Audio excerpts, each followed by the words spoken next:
जय हिंद दोस्तों। दोस्तों देखिए, अगला जो वीडियो था आपका, इससे पहले वाला वीडियो जो था वो लेक्चर एक था। इसमें आपको सॉल्यूशन बताया गया था, विलेन के बारे में बताया गया था।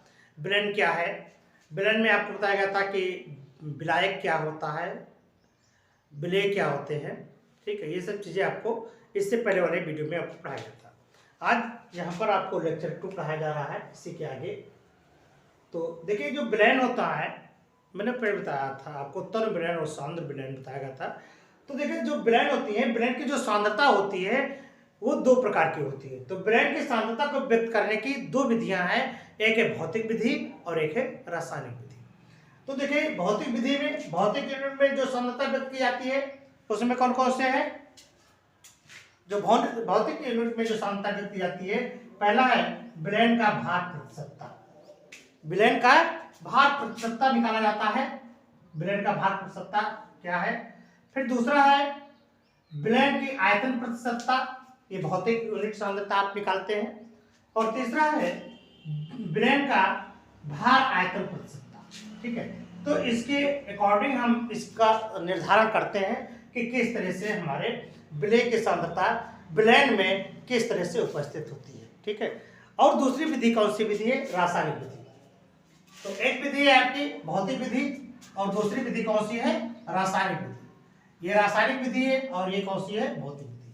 तो देखिए, जो आपकी रासायनिक विधि है उसमें पहले जो है वह क्या है, विलेन की ग्राम प्रति लीटर में सांद्रता। जो विलेन होता है, विलेन की जो आप निकालेंगे विलेयता, मतलब जो सांद्रता निकालेंगे वो किसमें, मोल प्रति लीटर में। कहा है विलेन की ग्राम प्रति लीटर में सांद्रता। दूसरा आपको निर्धारण करना होता है विलेन की नॉर्मलता। बहुत ही इंपॉर्टेंट है ये क्वेश्चन, क्योंकि ये हर, चाहे वो आपका नीट हो या चाहे आपका जेईई मेंस हो, कोई भी एग्जाम हो, तो उसमें ये आपकी नॉर्मलता का क्वेश्चन आपसे जरूर पूछा जाता है। ये दूसरा है विलेन की मोलरता। मोलरता आपको ज्ञात करना होता है। ठीक है, सांद्रता के एक पद में होती है तो विलेन की आपकी मोलरता ज्ञात करनी होगी। और तीसरा है आपका विलेन की मोललता, मोलरिटी आपको ज्ञात करनी होती है, विलेन की मोललता। और पांचवा है आपका मोल प्रभाज। तो ये जो रासायनिक विधि में जो विलेय का सांद्रण होता है, यानी जो आपके विलेनों में जो सांद्रता का निर्धारण होता है, तो रासायनिक विधि में ये मुख्य 5 आपको पढ़ने हैं। क्या क्या, विलेन की ग्राम प्रति लीटर में सांद्रता, दूसरा है विलेन की नॉर्मलता ज्ञात करनी होगी आपको, तीसरा होता है विलेन की मोलरता, चौथा है विलेन की मोललता, और पांचवा है आपका मोल प्रभाज। ठीक है, तो मोल प्रभाज, इतने सवाल, इतने आपके ये सिद्धांत हैं, इनसे आपसे कुछ न्यूमेरिकल पूछे जाते हैं। ठीक है, और यहाँ आपने भौतिक में देखा विलेन का भार प्रतिशतता, विलेन की आयतन प्रतिशतता और भार आयतन प्रतिशतता। ठीक है, अब हम एक एक करके चलते हैं कि विलेन की ग्राम प्रति लीटर में सांद्रता क्या होती है। हम इसको अब स्टेप बाय स्टेप एक एक करके समझेंगे कि मोलरता, मोललता, मोल प्रभाज, नॉर्मलता कैसे निकाला जाता है, किस तरह से इसका निर्धारण किया जाता है। ठीक है, तो देखिए, पहला है आपका विलेन की ग्राम प्रति लीटर में सांद्रता। देखिए, ग्राम प्रति लीटर में सांद्रता, इसका निर्धारण कैसे किया जाता है कि विलेन की ग्राम प्रति लीटर में सांद्रता, कि अगर आपका 1 लीटर का विलेन हो, विलेन कैसा हो, 1 लीटर हो, अगर 1 लीटर विलेन है तो 1 लीटर में कितने ग्राम विलेय पदार्थ मिला है, उसका निर्धारण आपको करने के लिए कौन सा सूत्र का प्रयोग करना होगा, विलेन की ग्राम प्रति लीटर में सांद्रता। तो इसको कैसे लिखेंगे कि 1 लीटर विलेन में विलेय पदार्थ के ग्रामों की संख्या विलेन की ग्राम प्रति लीटर में सांद्रता कहलाती है। और विलेन की ग्राम प्रति लीटर में सांद्रता बराबर विलेय के भार ग्राम में बटे विलेन का क्या है, जो आप लिखते हैं उसका जो लीटर है, 1 लीटर में जितना भी आपका होगा उसमें जितना भी आपके विलेय पदार्थ मिले होंगे उसकी मात्रा बटे आपका कुल विलेन, यानी 1 लीटर का विलेन, ये निकालेगा कौन, विलेन की ग्राम प्रति लीटर में सांद्रता। क्लियर, तो आप लिख सकते हैं कि विलेन के 1 लीटर में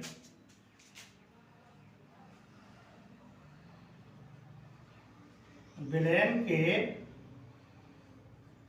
1 लीटर में विलीन 1 लीटर में विलीन विलेय के ग्रामों की संख्या विलेन ग्रामों की संख्या क्या कहलाती है? विलेन की ग्राम प्रति लीटर में सांद्रता कहलाती है। ठीक है,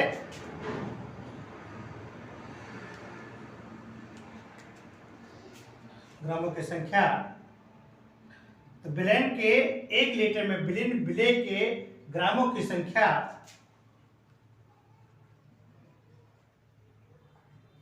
विलेन की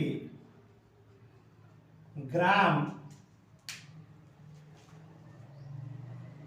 प्रति लीटर में सांद्रता कहलाती है।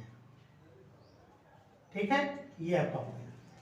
अब देखिए आप लिखेंगे विलेन की ग्राम प्रति लीटर सांद्रता बराबर क्या होगा? विलेय के, भाई जितना आपका विलेय होगा, जितना भी पदार्थ आपका क्या होगा? विलेय होगा। विलेय का भार बटे विलेन का आयतन क्या होगा? यहां पर आप लिखेंगे विलेय का भार किसमें? ग्राम में बटे विलेन का आयतन। किसमें? लीटर में। ठीक है, ये आप लगाएंगे तो आपको निकल आएगा क्या? विलेन के ग्राम प्रति लीटर में सांद्रता। ठीक है, समझे? अगला देखें, अगला है आपका दूसरा क्या है? विलेन की नॉर्मलता। देखिए नॉर्मलता कैसे निर्धारण किया जाता है। अगला है आपका, ये देखिए विलेन की नॉर्मलता बहुत ही इंपॉर्टेंट है। हर यूपी बोर्ड में, सीबीएसई बोर्ड में, जितने भी आपके स्टेट वाइज बोर्ड परीक्षाएं होती है उसमें, और हर कॉम्पिटिटिव एग्जाम में इस प्रकार के क्वेश्चन, इसी से क्वेश्चन लिए जाते हैं। बहुत ही इंपॉर्टेंट क्वेश्चन है आपका, तो इसको आपको जानना बहुत जरूरी है। ये बहुत ही इंपॉर्टेंट है नॉर्मलता। अब देखिए नॉर्मलता किसे कहते हैं? विलेन की नॉर्मलता। विलेन के 1 लीटर विलेन में, यानी 1 लीटर विलेन में विलेय तुल्यांकों की संख्या को क्या कहते हैं? उस विलेन की नॉर्मलता कहते हैं। ठीक है, अब नॉर्मलता जो आपको ज्ञात करना होगा वह क्या होगा? विलेय के तुल्यांक के ऊपर डिपेंड करता है कि 1 लीटर विलेन में विलेय तुल्यांकों की संख्या को उस विलेन की नॉर्मलता कहलाती है। तो नॉर्मलता की आप परिभाषा लिखेंगे कि विलेन के 1 लीटर में,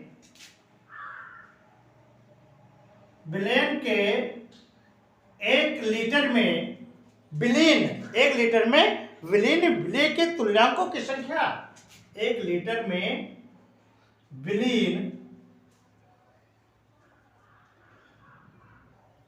तुल्यांकों की संख्या विलेन की क्या कहलाती है?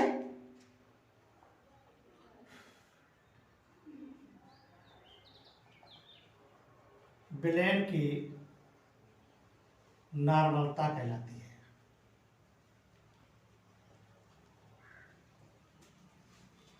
तो विलेन की, यानी आपका एक लीटर का विलेन है, उसमें कितने ग्राम आपके विलेय पदार्थ के कितने ग्राम क्या, यानी तुल्यांक कितने विलेय का तुल्यांक उसमें घुला हुआ है, उसका निर्धारण आप किसके हिसाब से, नॉर्मलता के हिसाब से करेंगे। तो नॉर्मलता बराबर क्या हो जाता है? यहां लिखेंगे विलेन की नॉर्मलता बराबर क्या होता है? विलेय के तुल्यांकों की संख्या, विलेय के तुल्यांकों की संख्या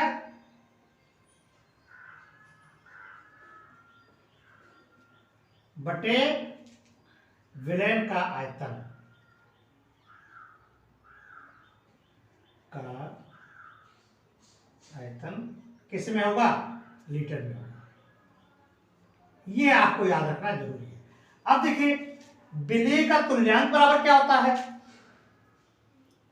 तुल्यांक बराबर विलेय का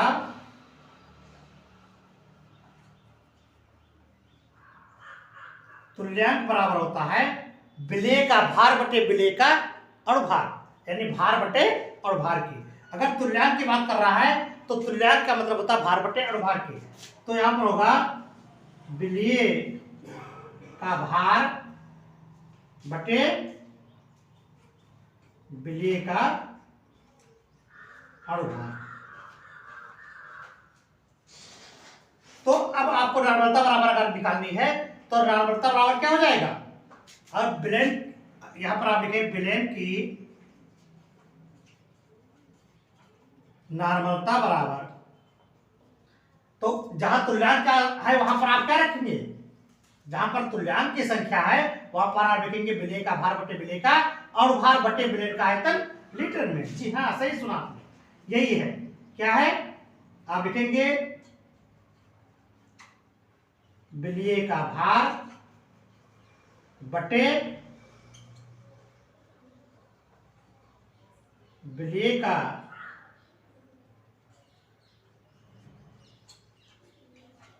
अणुभार, और ये सब का बटा हो जाएगा विलयन का आयतन लीटर में। विलयन का आयतन किसमें? लीटर में। यह सूत्र आपका लगेगा और आपकी नॉर्मलता निकल आ जाएगी। ठीक है, ये आपका है सूत्र, और इस सूत्र के हिसाब से आपको नॉर्मलता निकालनी होगी।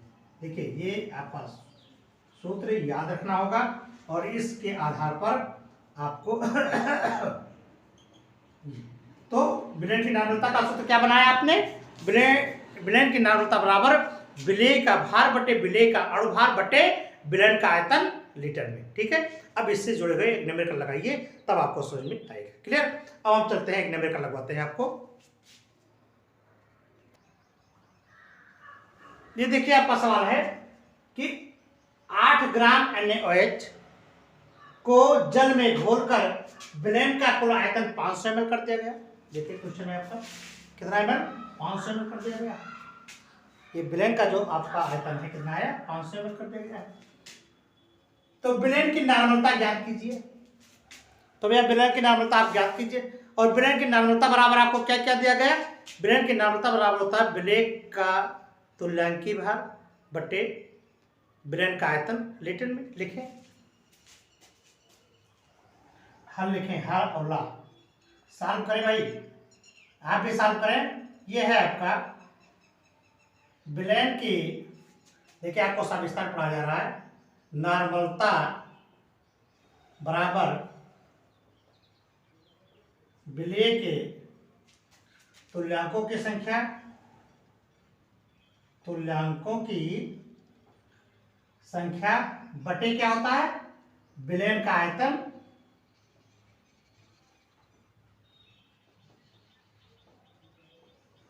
किसमें? लीटर में। तो अब और बताएगा कि विलेय का तुल्यांक की संख्या, तुल्यांक बराबर क्या होता है? भार बटे अणुभार की। तो ये हो जाएगा विलेय का भार, विलेय का भार बटे अणुभार बटे विलयन का आयतन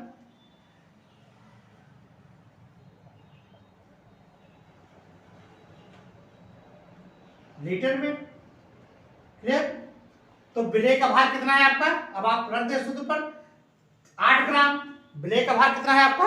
8 ग्राम। क्वेश्चन देखें यहाँ पर 8 ग्राम आपको भार दिया गया है, तो 8 ग्राम विलेय का भार हो जाएगा। 8 बटे अणुभार कितना है? NaOH का आप अणुभार निकाल लें। NaOH भार, NaOH का देखिए अणुभार कैसे निकाला जाता है? देखिए यहाँ पर NaOH एक अणु है, ठीक है। तो अणुभार निकालने के लिए जितने भी परमाणु उसमें जुड़े हैं, परमाणु के द्रव्यमान संख्या निकाल लीजिए। यानी परमाणु भार निकाल लेंगे और उन परमाणु भारों को जितने भी अणु में मिले हुए सबको जोड़ दीजिए, जो आपका निकलेगा योगफल वो आपका अणुभार हो जाएगा। तो देखिए यहाँ पर Na का कितना होता है 23, ऑक्सीजन का कितना होता है 16 और हाइड्रोजन का कितना 8, तो कितना हो गया, ये हो गया 40। ठीक है, यानी NaOH का अणुभार कितना हुआ आपका 40 बटे बेलेन का आयतन आपको कितना दिया गया है 500 ml दिया गया है, ये 500 ml है। तो अगर आपको और यहाँ पर कितना चाहिए आपको आयतन लीटर में चाहिए, तो लीटर में करने के लिए क्या करना होगा, इसको 1000 से भाग दे देंगे। ठीक है, जब इसको 1000 से भाग दे देंगे तो कितना आएगा, एक जीरो इसको काटो, एक जीरो इसको, ये 5 का 5 5 दूनी 10, अब आया 1/2, अब 1/2 का दशमलव में बदल लो भाई, यानी 2 भागे 1 कर लो, तो क्या होगा दशमलव लगाओ 0 2 पंचे 10 होगा नहीं, 0 कितना आया 5, कितना आया 0.5 आया। तो ये आपका क्या हो जाएगा 0.5 आपका हो जाएगा नीचे, ये हो जाएगा लीटर में हो गया, आयतन आपका निकला है ना लीटर में। अब इसको काट दीजिए, देखिए 8/40 है तो इसको सॉल्व कर लीजिए, 8/40 है तो 8 कब 8 8 पंचे 40 5 हुआ। अब 5 से 1 को भाग दे दीजिए, दशमलव लगाओ 0 5 दूनी 10, ऊपर कितना आया 0.2 बटे नीचे कितना आया आपका 0.5। देखिए इस 0 दशमलव से दशमलव को हटा दीजिए, अब 2/5 आ गया आपका। अब 2/5 को हल कर लीजिए, 5 से भाग दे दीजिए 2 को, दशमलव लगाइए 0 पढ़ाइए 2 5 20, कितना आया 0.4, कितना आया 0.4 ना, ये आया आपका, यानी बराबर 0.4 तुल्यांक प्रति लीटर, तुल्यांक प्रति लीटर, ये आपका उत्तर हुआ। समझ में आया नहीं है, समझा, इस तरह से आपको सवाल लगाए, ठीक है। और आप इस सवाल हम अगले वाले वीडियो में सभी के न्यूमेरिकल आपको लगा करके दिखाएंगे, और आप भी अभ्यास करते रहें और साथ में लगाते रहें, और आप ज़्यादा से ज़्यादा क्वेश्चन को अटेम्प्ट करें। ये वीडियो कैसा लगा आप बताएं।